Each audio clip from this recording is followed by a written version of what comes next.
Artigo 8º, artigo 9º e artigo 10º. Hoje a gente vai encerrar o artigo 8º e explorar os artigos 9º, 10º e 11º da Constituição. Vamos falar sobre sindicatos, direito de greve e até representatividade dentro das empresas.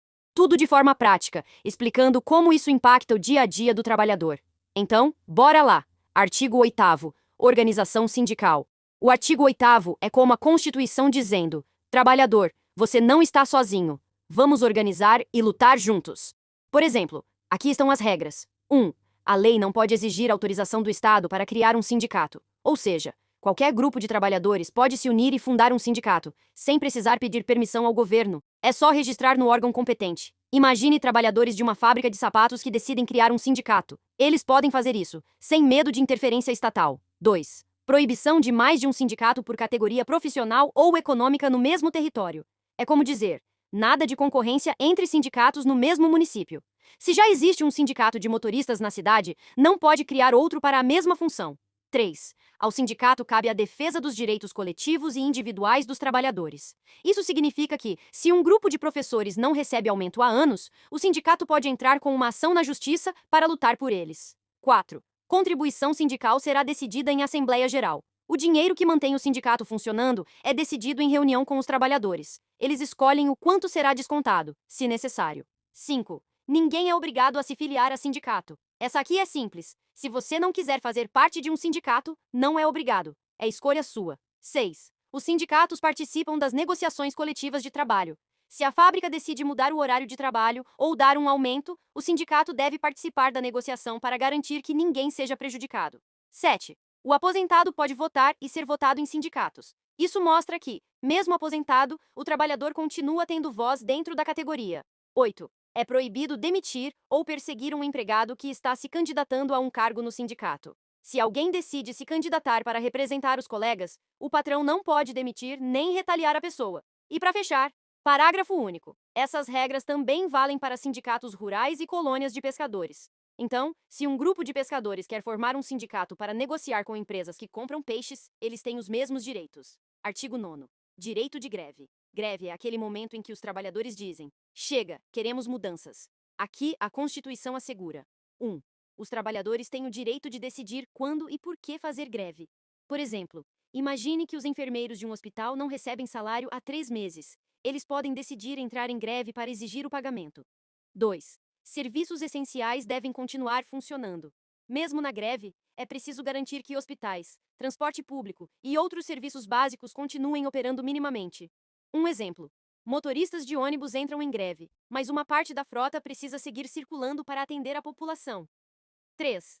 Abusos cometidos durante a greve são punidos por lei. Se um grupo em greve bloqueia estradas ou impede que outros trabalhem, pode ser penalizado.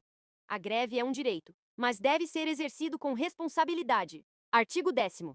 Participação nos órgãos públicos. Esse artigo diz que trabalhadores e empregadores têm direito de participar das discussões em órgãos públicos. Por exemplo, se o governo quer mudar a regra da aposentadoria, representantes dos trabalhadores e dos empregadores precisam estar presentes na mesa de negociação. É uma forma de garantir que nenhuma decisão seja tomada sem ouvir todas as partes envolvidas. Artigo 11º. Representante nas empresas. Esse artigo é quase um porta-voz dos trabalhadores. Se uma empresa tem mais de 200 funcionários, eles podem eleger um representante para levar as demandas diretamente aos empregadores. Imagine uma fábrica com 300 operários. Os funcionários elegem um colega para falar com a diretoria sobre condições de trabalho, aumento de salário ou qualquer outra questão. É uma forma de garantir diálogo e evitar conflitos. Esses artigos mostram como a Constituição está ao lado do trabalhador, garantindo organização, direitos e participação.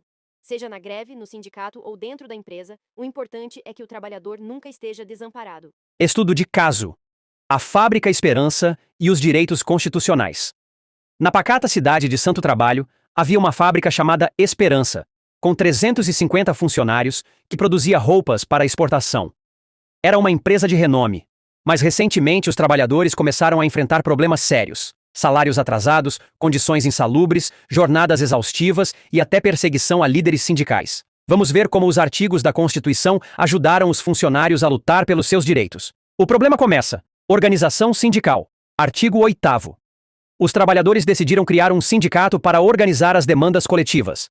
Mesmo sem apoio do patrão, Eles seguiram a Constituição, que garante a livre criação de sindicatos sem autorização estatal. O registro foi feito, e João, um operário antigo e respeitado, decidiu se candidatar a um cargo no sindicato. No entanto, o patrão, irritado com a iniciativa, tentou demiti-lo. Mas a Constituição protege o empregado sindicalizado ou o candidato a cargos sindicais. Então a demissão foi barrada. João foi eleito presidente do sindicato e começou a mobilizar os colegas. A mobilização, direito de greve, artigo 9º. Diante da resistência da empresa em melhorar as condições de trabalho, o sindicato decidiu entrar em greve.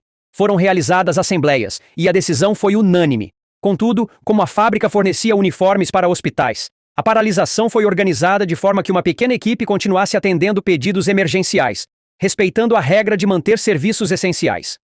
Durante a greve, alguns supervisores tentaram intimidar os funcionários com ameaças, mas o sindicato registrou os abusos e acionou a justiça, como prevê o artigo 9º. As penalidades foram aplicadas aos supervisores que descumpriram a lei. O avanço. Participação nos órgãos públicos.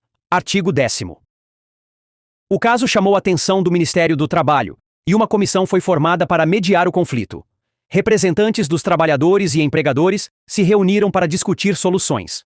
O artigo 10º garantiu que ambos os lados tivessem voz nas decisões que impactariam os funcionários da Fábrica Esperança. O diálogo. Representante dos funcionários. Artigo 11º. Como a fábrica tinha mais de 200 trabalhadores, João, além de ser presidente do sindicato, foi eleito representante oficial para dialogar com a diretoria. Ele apresentou as principais demandas. 1.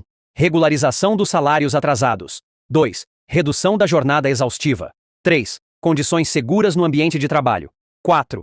Fim da perseguição a sindicalistas. Os resultados. Após negociações e intervenções legais, a Fábrica Esperança foi obrigada a 1. Pagar os salários atrasados imediatamente.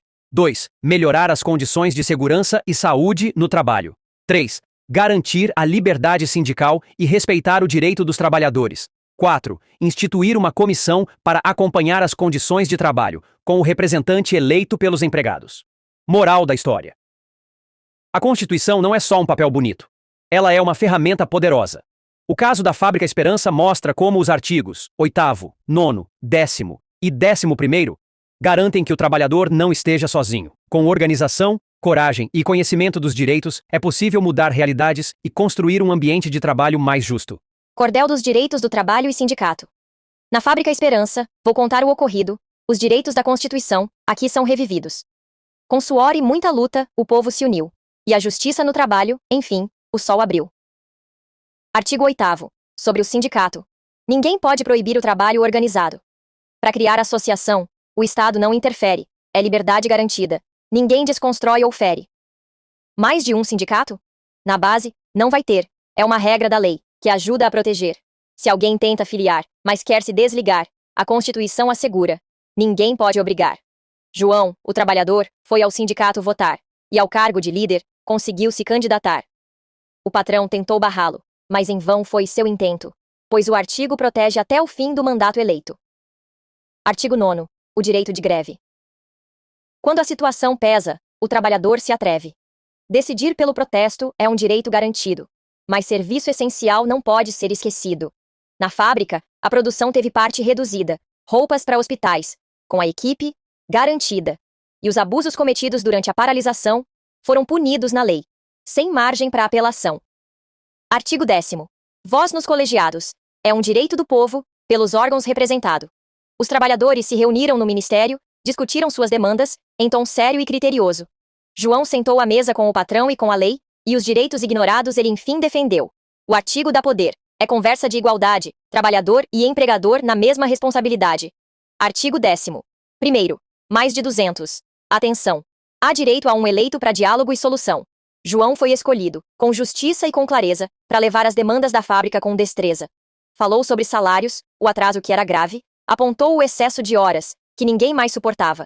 Citou a insalubridade, os perigos da função, e exigiu segurança para toda a cooperação. No fim da jornada, o que a lei ensinou é que a luta organizada sempre faz o seu valor. Os direitos são claros, estão lá para proteger, com coragem e união, é possível resolver. E que fique registrado, em verso e poesia. A Constituição nos guarda, no trabalho, todo dia. João venceu a batalha. E a fábrica aprendeu. que sem respeitar a lei, o futuro se perdeu.